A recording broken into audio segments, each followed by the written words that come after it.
What's going on, ladies and gentlemen? What it do, what it is, what's happening with the business be? What up, though? It's your guy Nate. I'm riding solo this evening. Shout out to Benz and Case, who are always on here with me but can't be here tonight.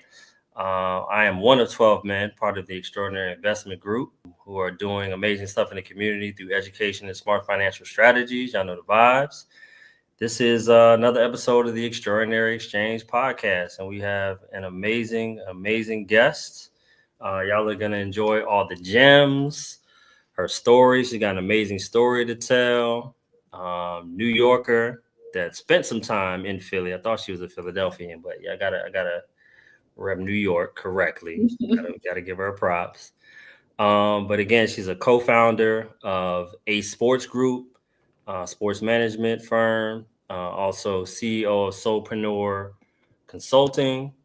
She's a philanthropist. She's a leadership coach. She's a pillar in the community here in the DMV. Even though she's a transplant, she kind of, built her roots here and is just doing amazing things here in the DMV and abroad. So, without further ado, ladies and gentlemen, welcome to the podcast, Miss Brittany Johnson. What's going on, Brittany? Thank you. I feel like you need an applause button or something. Like the way you just did it. Yeah, well, we're going to add that. We're going to add that too. What? It just felt like... the live one. Yes. I feel like that's so appropriate for this spot. I don't know why. I just have those vibes. The way you set it up, I was like, oh, yes. Thank you for the intro. Brooklyn, can I get an applause, please? Oh, gosh. I was trying to get my daughter to see if she could hook it up. But yeah. Hey.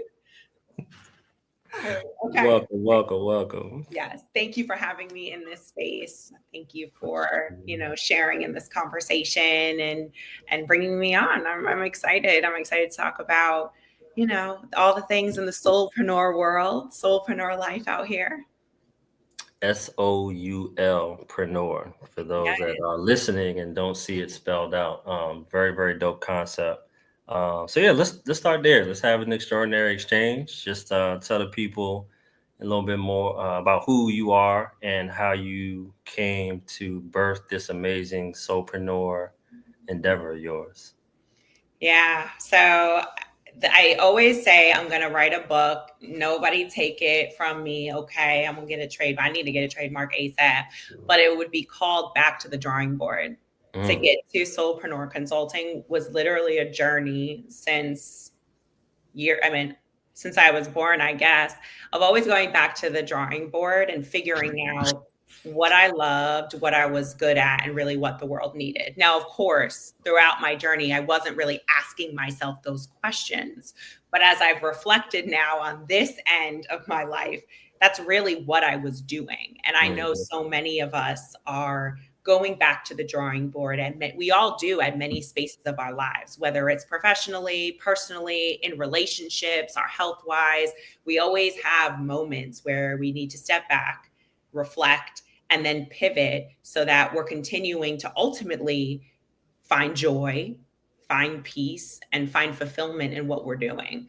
And so all of those moments that I went back to the drawing board, I was really trying to figure out, like, what is my gift to the world and how can I get paid for it, right? What is my purpose? And ultimately I found through Soulpreneur Consulting, and that's why there's soul in it, right? Because we're doing this from the inward, outward approach, is how can I help people take all the amazing ideas that they have and actually bring it to life. It's like I like to say I'm the architect of people's dreams. And I was an architecture major in college. I'm full circle here. Am I an architect? No, but I'm in some ways the architect of people's dreams. So it's always, I'm like, wow, God and the universe is so intentional that I was an architecture. I might not be doing that in the traditional way, but yes, everything is in cycle still. Everything is in synergy and alignment. So that is ultimately like the arc of my story. And I can go into more details about those individual moments of the pivots to get me here. But that has been the ultimate journey that birthed Soulpreneur Consulting. It was like, okay, well, what are my gifts, Brittany? What am I really good at? And not only what am I really good at, but what do I love to do? Because there's lots of things that I'm good at that I honestly don't want to do. answer emails all day. I don't want to calendar like things, right? Like I could do those, sure. But what is it that I truly am good at, that I love, and that the world needs, right? And that I can get paid for. All those things are important, and all of those things have to meet its synergy. And for me, that point was Soulpreneur Consulting. And even now, right? You mentioned a sports group. That is a whole other pivot that you even asked me last year if I would have been the co-owner of a sports management agency. I would have been like, hell no. What? Right. What? Like I played ball back in the day, but the agency, what? Yeah, No. yeah. But here we are. Yeah, I'm gonna be honest. It caught me off guard when I saw the rollout and everything. I was like, man, I thought she was doing that. Okay.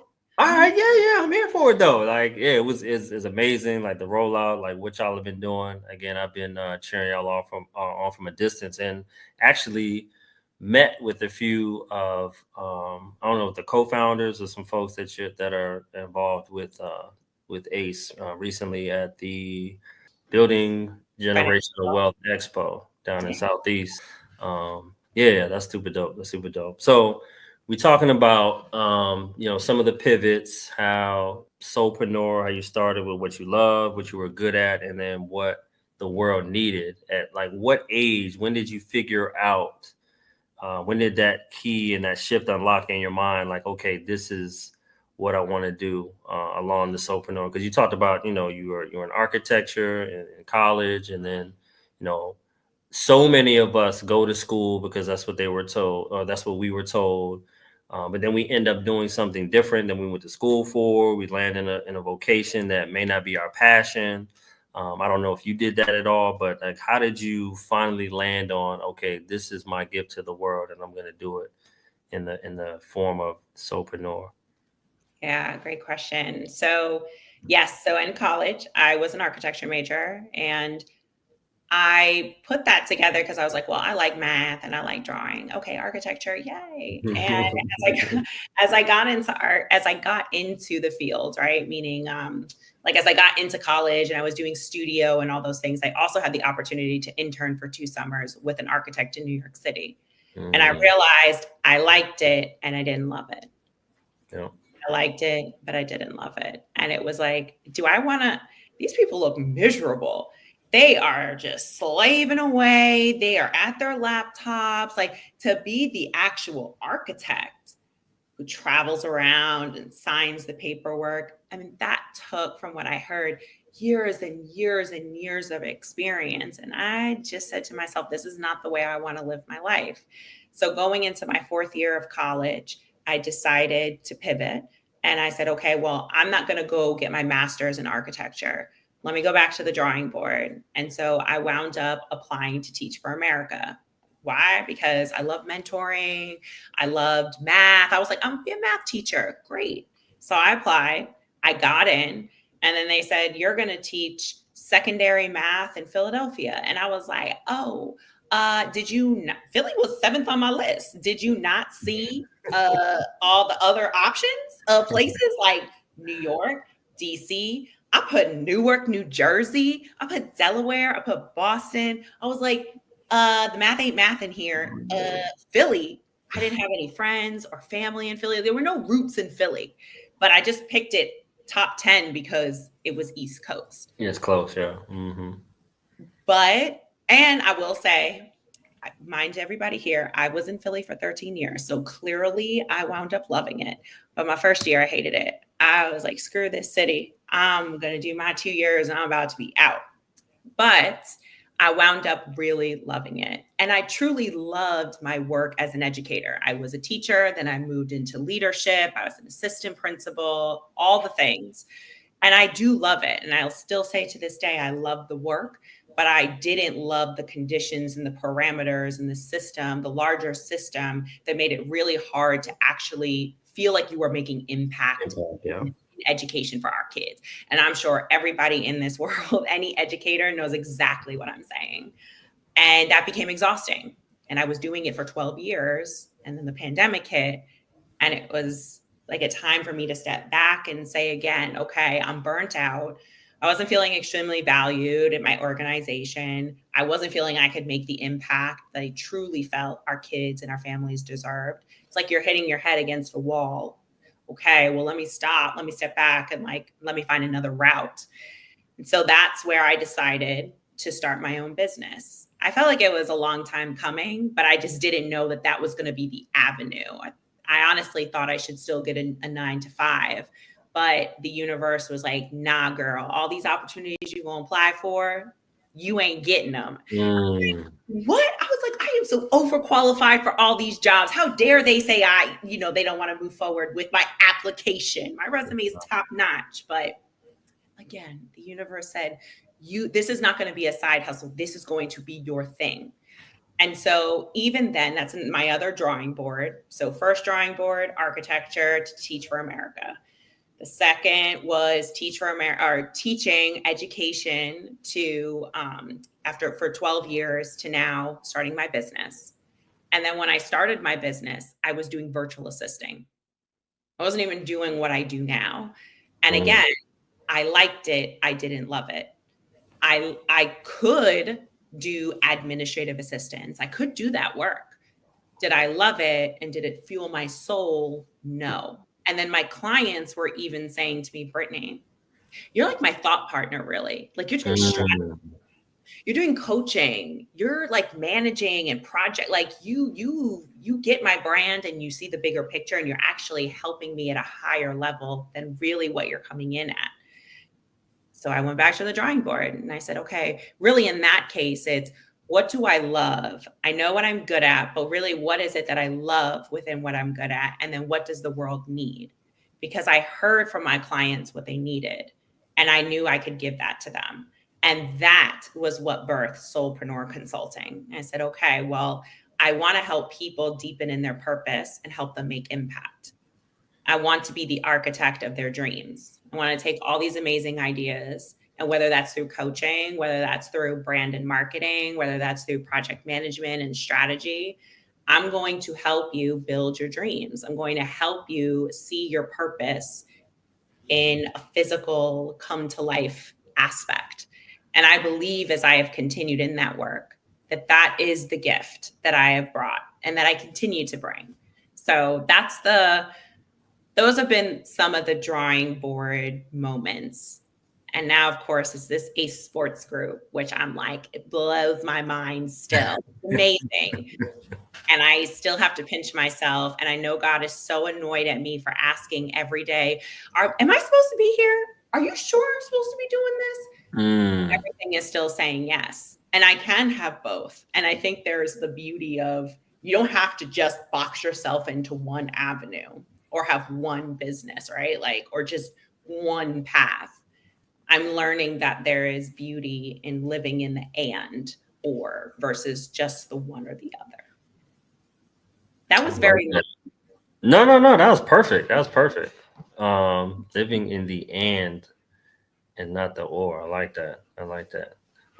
It kind of reminds me as you were talking, I guess, you know, in the I play ball as well. I'm a hooper by nature. That was my first love. So everything I look at the world through both a military lens and just an athletic lens. But when they were telling LeBron just to shut up and dribble, right? Like I don't right. just play basketball, right? I am a father. I'm a husband. I'm a philanthropist. I do all these other things. I'm a black man that's navigating America in a time where there's all these other social issues going on. You want me to just play ball? Like, nah, I can't just do that. So to hear you, mimic those same sentiments, like, hey, I'm versatile. I have all these gifts to share with the world, and God's not annoyed with you because you're still talking to Him. Some people just completely just shut Him out and don't even involve Him in that process. So I guarantee you, He appreciates that you're still having that dialogue with Him.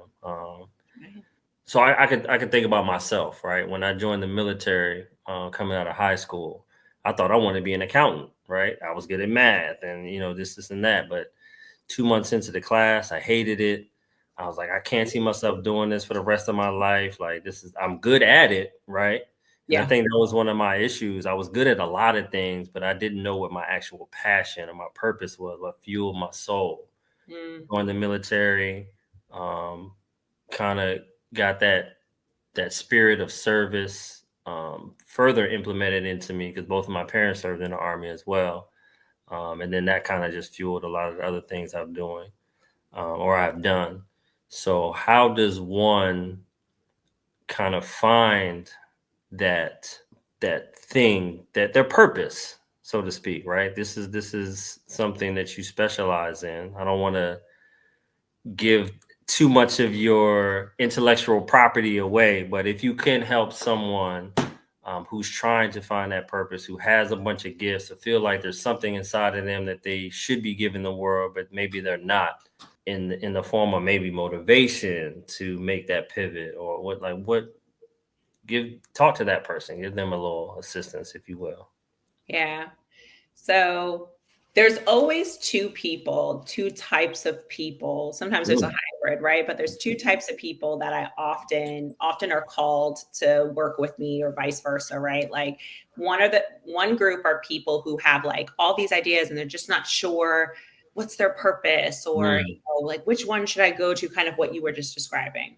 And then there's the other bucket of people who actually know, but they don't know or are afraid. And oftentimes it's the latter, right? They're getting in Mhm. their own way of actually stepping into that. And Right. both are equally important in supporting and processing. Some are slightly different in terms of how you're approaching it. So I'll take that first group, right? The people who, might have some ideas, but maybe they have a couple of like things that they really want to do, or they're not sure, or maybe they're completely not sure. I always say nobody's completely unaware of what it is. I Hmm. think deep down inside, we do You know. know what it is. But as a society and as like literally in this world, especially in this country, we don't give ourselves the time to reflect and just think and Just just be. be. Yep. Exactly. We're Yep. constantly on the go. And especially when you have families or you're a caregiver or you're working 9 to 5 and grinding away, all these things, the number one thing that I give to people, especially in that aspect, is the time in this space to reflect. And so that gave me the opportunity. The pandemic was one of those moments where I had now time, literally time. I ain't going nowhere. We weren't going anywhere. Hmm. Step back and reflect. And so there's actually a really great book and there's an exercise with it. I often do it with my clients where I'm doing more coaching with them Hmm. versus like the marketing and branding stuff. But for people where I'm coaching, diving into their purpose, it's called Ikigai. I could be pronouncing it wrong this whole time, but I've that's what heard it of sounds that like. before. Yeah.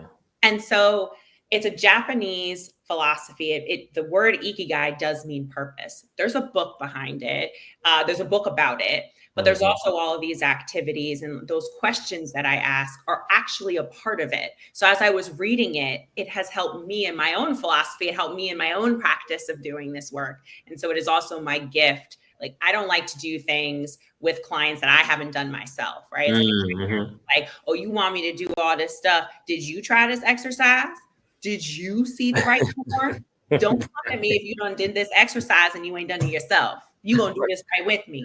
Right. So, like my trainer's like, nah, I did this workout already, girl. You're gonna like it. I'm like, okay, Yeah, yeah, yeah. I trust you now. So it's the same thing, right? And so, gosh, I meet with my trainer tomorrow. I'm gonna put this out at midnight so she I sees know. it. Listen. I'm gonna be like, girl, I mentioned you yesterday. But anyways, it's the Ikigai philosophy, and it is broken into 4 quadrants, and you take time to reflect on each. And again, Ikigai is the center, your purpose. The first question is, there's like, what are you good at, essentially, right? Mm. What are all the skills or the characteristics that you have that you are good at? The other one is, what does the world need? The third is, what can you get paid for? And the fourth is, what do you love? Yeah, What yeah. are your passions? And of course, it's like if you overlap on only two of them, sometimes it's just a hobby or it's just a career. But when you have all of those together, that is your ikigai, that's your purpose. And it's Mm. one of the first things that I do with people that are in that category. I think for the other people where they know what it is and they're getting in their own way, they're scared, they don't know if they can do it, there's that imposter syndrome, those limiting beliefs. all those things I get, I still navigate and I struggle with those, right? I'm always constantly working through those.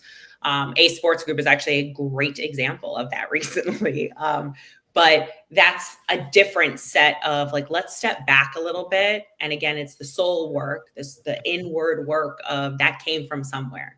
Those beliefs or those philosophies that said you have to do something a certain way, or I should have been at here at this point already, or Mm. if I do this, I'll disappoint so and so. That came from somewhere. Now, mind you, this ain't therapy. I'm not a therapist out here, right? Right, But it is the inner work to at least some of that some of that intertwines, right? That inner work of just understanding patterns and behaviors to then create a plan, right? To set really clear goals and habits to help you move to closer to where you want to be. That's for that second group. And again, that's like more in the coaching space. I think for clients where I'm doing strategy, marketing, branding, right? Like they have so many ideas, and it's how can I help internalize it and actually create a plan, give it life, give it a program. One of my clients has a nonprofit, and we're creating programs around it now. So one of my clients will say, like, Brittany, I give you the canvas and you make art. Mm. Mm. That. So yes, it's a little bit of some of the work of which I do for some of my clients that are in that coaching. How do I find my purpose, or how do I really step into my purpose? That was good right there. Whatever client gave you that was a nice little gem. You give me the Listen. canvas, you make art. That's beautiful. Mhm. And essentially that's what you're doing. All right. Um, Yes. Yes. It's like, I give you the design, you build it. yeah, yeah. If you build it, they will come. So corporate workshops, you've done some stuff in that space as well. Amazon Air being one example. I think I saw that when I was doing some research. Talking through some of the engagements that you've done, like public speaking, or folks that maybe want to step into that just from an entrepreneurial side. I want to step into, hey, I have these gifts I want to give to the world as well. You give just a blueprint of how you started that, right? Like, hey, I want to do what she's doing. Like, I see representation in me on this screen right now through this podcast. I start following her. I think I have these gifts as well. Are there certifications that you took to go along this path, or how did you start, like, launch this from a logistical standpoint?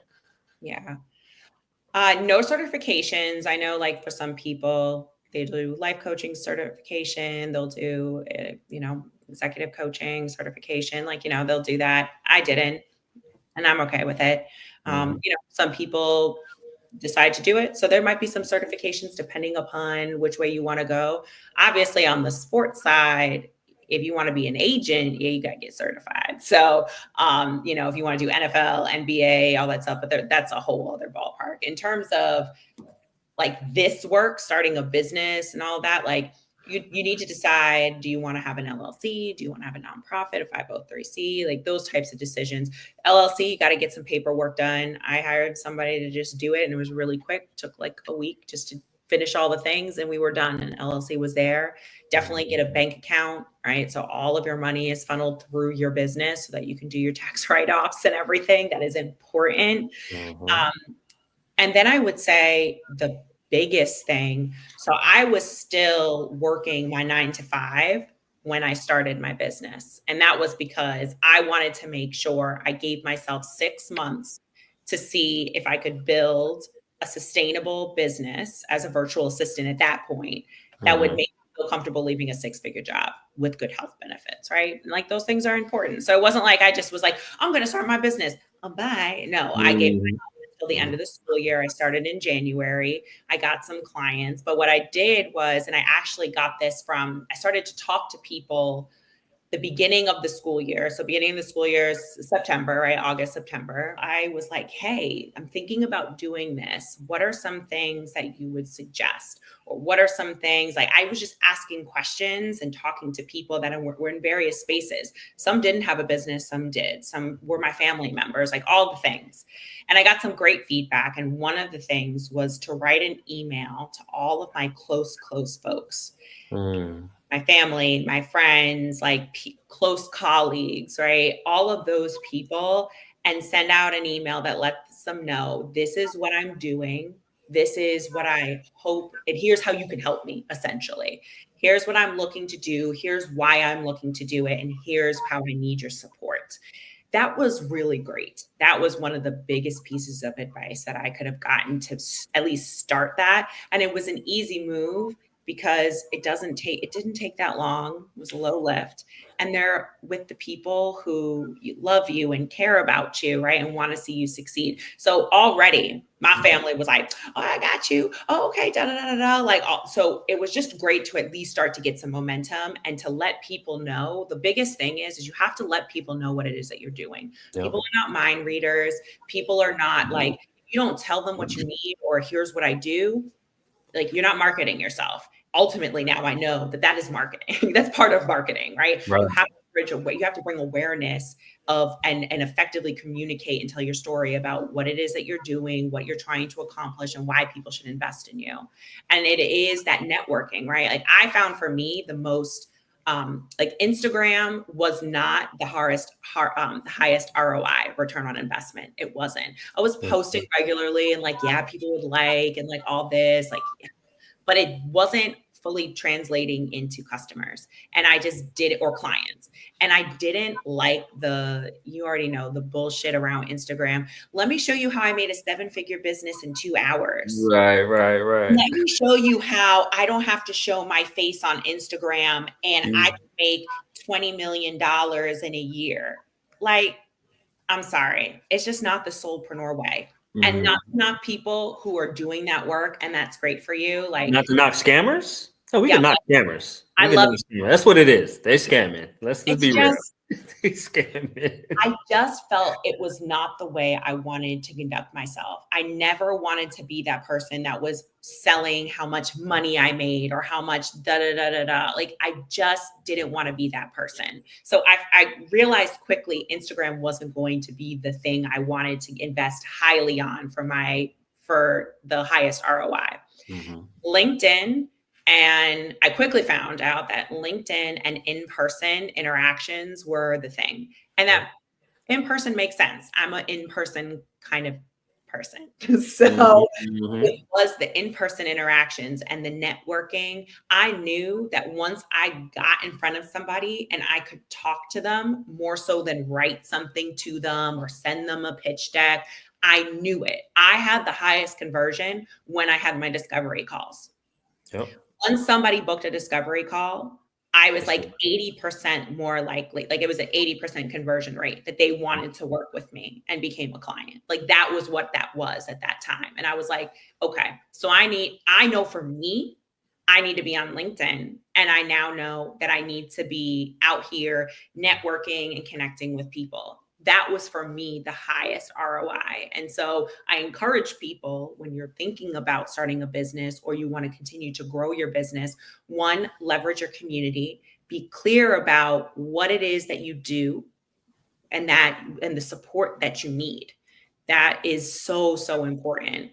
And it's like, there's 3 levels of your community. There's the innermost circle, which are your closest friends and family. You zoom out a little bit. Those are like your colleagues, your neighbors, activities and clubs that you're involved in. And then your tertiary, third tier are probably the people that you might pass by every once in a while, or like, yeah, we've connected on LinkedIn, or I saw you at a networking event, right? So you always want to start inward and then build out, knowing that most of my clients are not my family members or my friends. That's probably for the best, right? But it was nice to start with them just to give me the confidence that I could do this and to know that I had people to support me. Now I'm in that second tertiary zone of like, this is who I'm pulling from.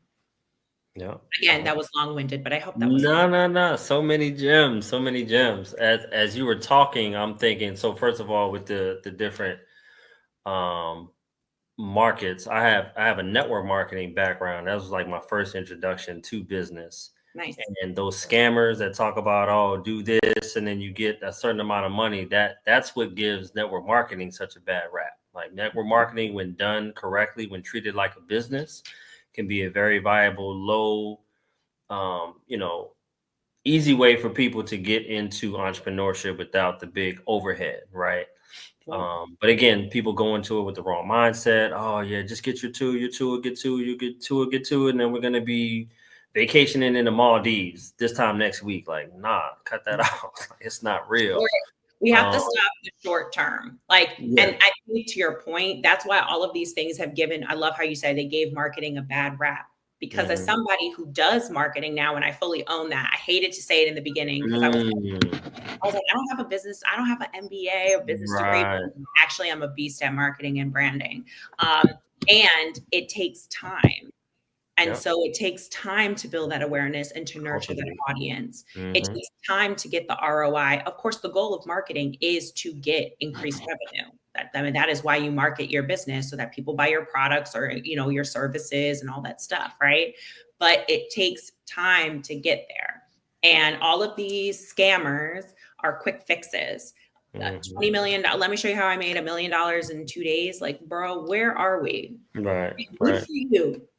Yeah, as someone who started doing marketing actually earlier this year, because I had been doing the social media marketing for the investment group, initially talking to clients and getting them to understand that there's going to be a runway, right? Hmm. Where at the beginning, we're doing a lot of research, we're doing a lot of trial and error. You might not get the immediate impact that you're looking for. Yep. And then when people don't want that, they're like, all right, they're just looking for a quick fix. Like it used to rub me the wrong way at first, like I lost a client, but it was better that I didn't work with them because they would be hitting my phone up every 2 days, like, all right, did we get this? Did we get that? Like, no, relax. It takes time. But those that come in and have that understanding, they're much easier to work with. They're not Yep. blowing you up all the time. And then you were talking about the different markets: cold market, warm market, hot market. The hot market is like those people that your closest confidants, friends, family. But you made another excellent point. Those are not always going to be the people that support you the most, right? Yep. People just assume because we're in close proximity to each other, we have history with each other. Like that's a gift and a curse, right? Mhm. Like they remember you when you were that knucklehead back in the day. Like they have that memory of that. So they're like, Mhm. what do you know about marketing now? Well, I'm not that same, person I was 5, 10 years ago. I pivoted. I've done my research. I'm actually good at this. So Yeah. yeah, giving yourself grace to do that is definitely important. Yeah. Um, can we see the logo one more time, real quick? Because we're gonna pivot now. We're talking about all the pivots. We're gonna talk about Ace Sports Group. It's been mentioned a few times. So you co-founded that endeavor. Didn't know you used to be a hooper back in the day. Salute to that. Oh, I'm sorry. Well, some Back in the day, once a hooper, always a hooper. You gets busy on the hardwood. once an Salute. athlete, always an athlete. Yeah, Yeah. 100%, 100%. I see pickleball now. How, Sway? How, Sway? Like, how did this all come to fruition? What happened? Because I see, NFL legend Gary Clark got the jacket at the NFL draft talking, you know what I'm saying? Like, I'm seeing Ace all over the place. Yes. How did Yes. this come to fruition? And how did Yes. this As come you up? should see it, and as you will all continue to see Ace For out here. sure. We're taking over in a very good way. So, yes, another surprise. Again, we started Ace. So, my business partner and I founded Ace a couple of months ago. But, over the last couple of years, one of my clients, really like family now, was an NFL player. He just retired last year, Super Bowl champ with the Eagles. 2018, their first time. And again, it didn't really register to me like, oh, okay, I'm working. Like I understood I was working with a professional athlete, but I wasn't doing work for him and his personal brand. I was working with his foundation. And so, and I said, he's still a client to this day, him and his wife. And so I was like, okay, cool. And then that kind of just sparked other conversations with other people and other athletes. And then it was like, oh, okay, well, this person wants to work with you, or that person wants to work with you. And I was like, huh, it's interesting. And then I was working with a sports management agency, and I did their entire rebrand. I was doing their marketing and like a lot of their creative direction. And we had this great launch in earlier this year. And I was like, huh, like the universe, God is putting me in these spaces, specifically sports related. And I was having a lot of fun. And then I worked with a client where I got to work at the Super Bowl. I got to work at NBA All Star. I got to do all of these really great, I got to be in these great spaces that kind of, they essentially pulled at my former athlete heartstrings. Mm-hmm. I Mm-hmm. hadn't identified with the athlete part of myself in a really long time. And a part of me was thinking to myself, this is the imposter syndrome. Mm. Well, I'm not an athlete anymore. So what do I know about this space? Or, oh, I didn't like play at a high level. So like, oh, okay, I was in the WNBA, like, but no, the world, God was like, nah, I'm putting these examples and these spaces in front of you for a very specific reason.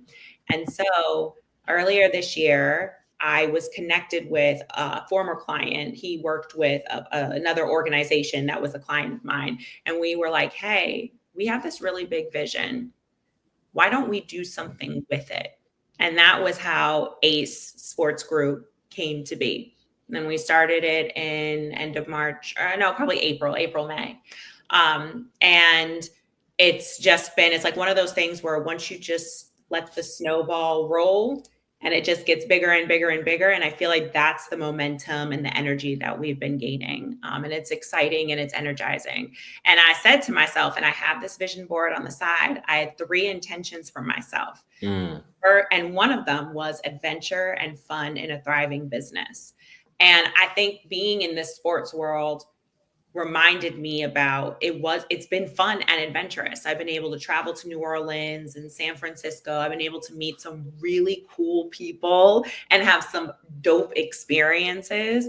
And the sports world has given me that. And now, even in ACE, not only do I get to have the fun and adventure, but I also get to be creative, right? I'm building this from the ground up with my team. Mm-hmm. And I also get to connect with almost the educator part of me, because some of my clients, they are in high school. Some of our clients are in college. And those spaces brings me back to the educator, Miss Johnson, Mama Johnson, Mama Johnson. Mm. So again, everything is so intentional. I'm the architect of the ACE Sports Group, right? Like we're building this from the ground up. I get the educator part in me. I get to connect with our young kids and help to support them and see themselves and help them grow. I love that part. And then I also get this athletic, I'm competitive as hell. I like to talk shit. I like to be at games. I love that energy. Yeah. And so part of me again is, God, this is too good to be true. This Mm. can't be the path. Are you sure? Because I thought, and again, people say, I've literally had 4 people tell me over the last month, they've said the same thing. Well, they say when you make plans, God laughs. Right. Amen, amen. Say it louder for the people in the back. Okay. Yeah. You got a sense of humor for sure. Listen, because I really thought that Soulpreneur Consulting, that was going to be the thing for a decade. I was like, yes, Mm-hmm. I have it. It's Soulpreneur. And now it's like, wait, hold up. It's ACE Sports Group, and I'm WNBA certified agent now. And what's happening? Soulpreneur Consulting still here. And that's the and versus the or. Right? Mm-hmm. I can have both, and we can be multifaceted. We can be multi-hyphenated. We're in a world now where our influencers and our young folks, bless their hearts, they are showing us that you can be multi-hyphenated person. And so I think for the baby boomers and a little bit for us and millennials, right, it was you keep a job and you stay with it until you retire. That's my parents and how they were raised. Our generation is a little bit of that, but also molding into, well, I can kind of bounce around in different jobs and I can find different I can have a 9 to 5 and my own business, or I can have multiple businesses. And then you have your young folks where it's like, anything's possible and I can do the whole thing. I'll do whatever I want. I'll just make $1 million on TikTok. Wild. It's a wild, because some of them actually are. Yeah. It's just amazing to see how we've evolved, for sometimes the good and sometimes not so much. But I Yeah. will say, this life that I am stepping into and this version of myself that I am stepping into is allowing myself to be comfortable with being uncomfortable. I like to be grounded. I'm a Taurus. I'm an earth sign. I don't like change. But Okay. the universe and all of these pivots is showing me change can be good and your path is not linear, and you have to embrace that. God is like, Brittany, you have to embrace that. And so, I think, again, this is the resounding theme is of my journey, is that my purpose has always been the same. The avenue of which I tap into that purpose can sometimes be different and evolving and growing. Mm-hmm. That, I think, is the theme. My purpose has always been to help other people live in their purpose, whether that's an athlete through a sports group, whether that's through a client that has a small business and doing their marketing and branding, whether that's through public speaking and leading a workshop for a corporation, whether that's helping someone in their nonprofit. It's all the same, but they're all different avenues. And maybe, and I don't know, I don't have the answers yet. The chapters are still left to be written in this Mm. journey for me, but maybe it is allowing myself to unbox and allow myself to be comfortable stepping into all those spaces. Maybe. It is written. It will be done for sure. It may not be written the way that you think, because again, all these different pivots and going back to the blackboard moments just keep occurring. But They do. like you said, empowering people to boldly thrive in their purpose and impact in all these different avenues and spaces. Um, as a black woman as well, right? Like I find inspiration as a girl dad who is raising two daughters. I've I always tell people I don't think I would be as big an advocate for women and girls if I wasn't a girl dad, right? I remember the disappointment I had when I found out I was having a girl, because I wanted a boy to chip off the old block so I can, be the father for him that I didn't have. But with I physically, like, in real time, see the shift that happens when they see themselves represented in different spaces, right? I remember when I took my daughter to her first WNBA game and she saw Shakira Austin and saw this beautiful black girl with this wild hair all over the place. She was like, I like her. I want to be her. And I was like, bet, right? And that representation right there fueled her wanting to be nice at basketball. So Mhm. I'll ask you, do you go into your position at Ace, and still probably a male dominated industry, knowing that you're representing black women like the Nicole Lynn's of the world? How do you kind of grapple with that? Yeah, it's interesting, Mm, because I remember somebody recently said, "Oh, Brittany, you co-own a sports management agency. Wow, there's not many Black women that own or can say that they co-own a mhm, sports management agency." And it didn't really hit me at that point. Like, Nicole, like, come on now. You can't mhm, not admire and want to step into the work that she's been doing. She's opened up many gateways. She's opened up many gates for us as women, but also as Black women. To see her mhm, out here kicking ass in this field is inspiring.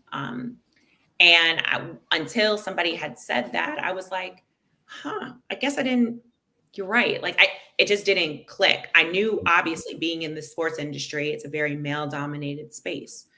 get that.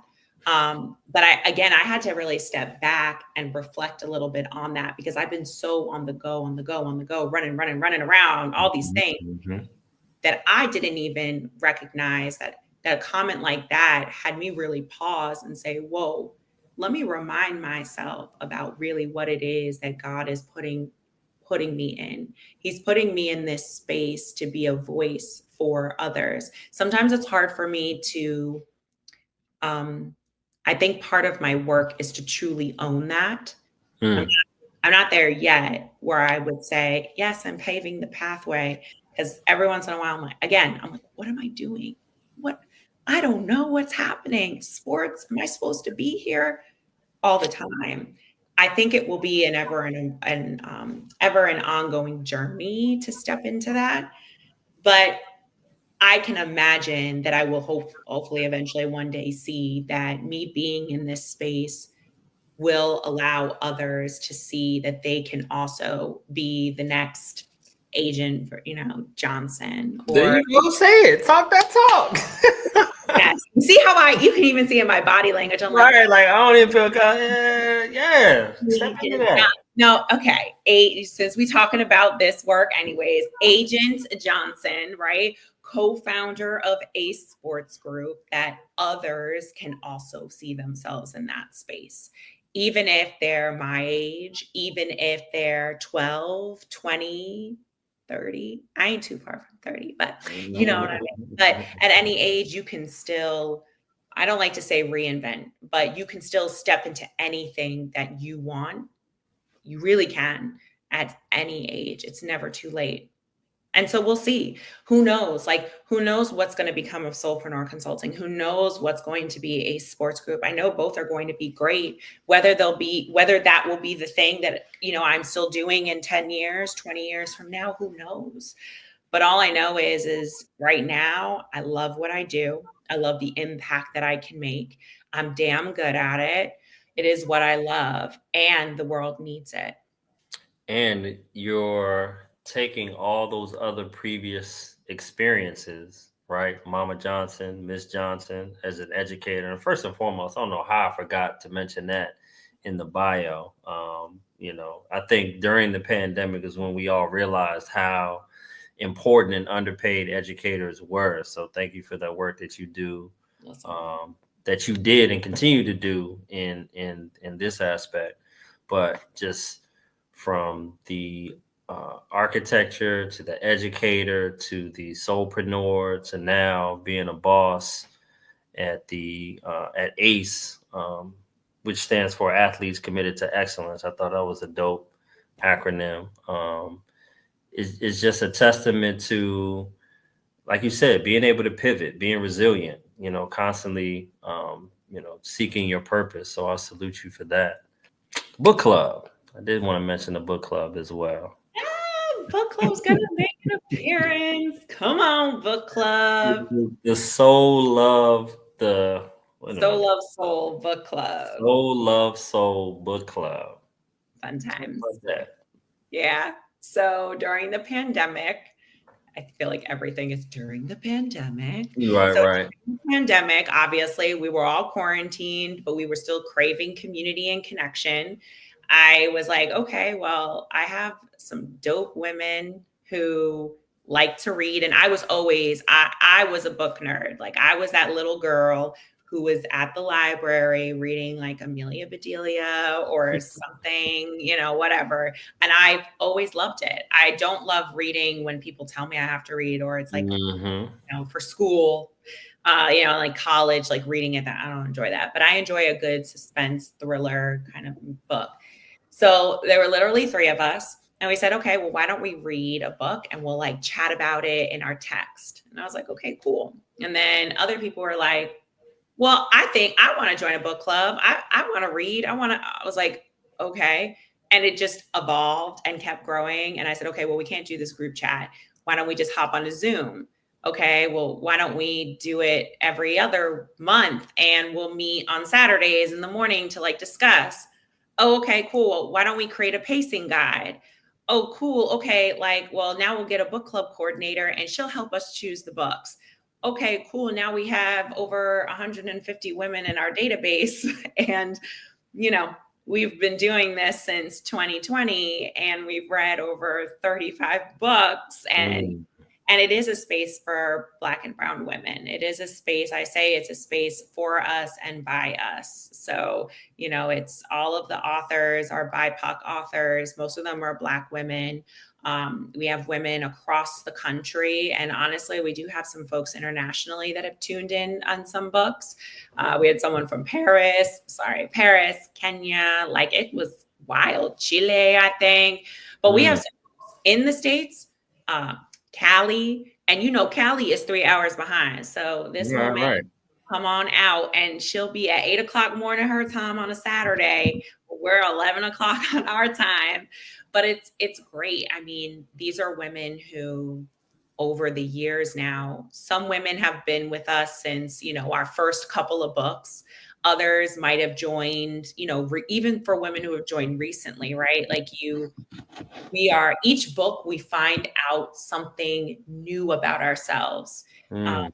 and we're able to tell our stories. We've cried, we've laughed our asses off, we have, you know, just been in fear together, we've been in celebration together, we've been in all the things in between together, and it is truly a sisterhood.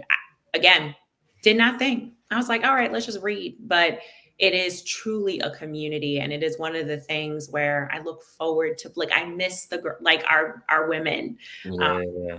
Currently in a book club month right now. We're reading a love song for Ricky Wilde. This Saturday will be our final discussion of the book, and let me tell you, it's so good. We have been having a lot of fun with this book, by Tia Williams. So it's just been fun. It's been so great. And so if there's another Black woman out here listening to this later on that wants to join, I can send you the link that you can post for them to just sign up. This episode has been brought to you by this. It was a dope Black woman owned book store that I ran into at that building educational or building generational wealth expo. I just pulled it up. They call it Pages and Volumes. They based out of DC. I don't know if you've ever heard of them, but maybe you can connect with them and maybe get your books from there. I got to connect with the founder, Black woman. They started during the pandemic and they had a mobile. They had like gutted a school bus or something. They had like a mobile bookstore where they were popping up at different spots, and then Wow. got a brick and mortar location. But just one of the many. 'Cause there's a few Black owned bookstores here in the area. But yeah, maybe you can support them. Pages. Highlight them. I'll send that to you. Yeah, Pages and Volumes DC bookstore. But man, so much more we could probably talk about, man, between the sports agency, Soulpreneur. Part two. Part two is definitely gonna be a part two. We always get into this. We either need to start having longer episodes or just having like the part two of an episode. But yeah, this has been a dope conversation. Long time coming, man. I know. Oh, It's a so glad. Just took us like a year or so to get it It together. took us a minute, but again, like everything happens in due time. Like you wouldn't have been able to talk about Ace and all the stuff you're doing there, and just have this whole new outlook on life and business, and it's been a beautiful thing. I've enjoyed watching the arc, seeing you go through everything that you go through, and we don't know what goes on privately, but life be life. Yes. Shout out to Khalif, another dope Black brand, Life Be Life. Mhm. Um, but yeah, just appreciate you coming on to the podcast. If anybody wants to get involved with what you're doing with Ace, with Soulpreneur, with the book club, how can they get in contact with you and be impacted by all the dope things that you're doing? So definitely follow me on Instagram at soulpreneur_life. That's going to be the biggest thing. And you can shoot me a DM and we can continue to take it from there. On there, as you can also go to my website, www.thesoulemempire.com, and you can book a discovery call, or you could just literally get to see more of what we're doing. There's also a tab for book club so that you can see the books. We usually put all of our books out for the year. December is a surprise though, so you'll only get to see everything up until then. But that is also another way to continue to connect and schedule some time with me. My email is really long, but it is we are so love soul at gmail.com. But I would probably suggest start with Instagram and then follow the web, go to the website. So yeah, if I would love to be able to connect with folks who want to continue to like do this work of life, figure out what you want to do with your life to make it meaningful. Purr, purr, purr, purr, purr, purr. Yeah, I need to get some sounds over here. Dang. Awesome. I always do it afterwards, you know what I'm saying? But like in real time, I'm for part 2, up. it will be there. That I can't 100%. wait. Part 2 is going to be 100%. fire. It's going to have all the sound effects. 100%. Who should be our next part 1 interview? Who within your sphere of influence can you send our way that has a dope story, that's an entrepreneur, that has something that they can share with the world that we need to talk to next? Oh my gosh, there's so many people. Mm-hmm. Oh, I feel like I can't. Can I tell you it later? Oh, no. Say no, you can. I was gonna say, because people are gonna be mad, like, oh, why you ain't mention me? Why you ain't mention me? Oh my gosh, there's so many people. I can give you a list. I'll cut this out. I'll cut this out. Reach out to. I'll cut this out. But yeah, definitely let me know offline who needs to be the next extraordinary exchange, because this right here was truly an extraordinary exchange of good energy, good vibes, great information, inspiration, and soul, for sure. So thank you, Brittany. I appreciate you. Again, I'm Nate. I'm one of 12 Black men of Extraordinary Investment Group who are impacting the community through education and smart financial strategies. This is one of the many ways we do so in the Extraordinary Investment Group. But yeah, until next time on the Extraordinary Exchange podcast, appreciate y'all time, and y'all continue to be extraordinary.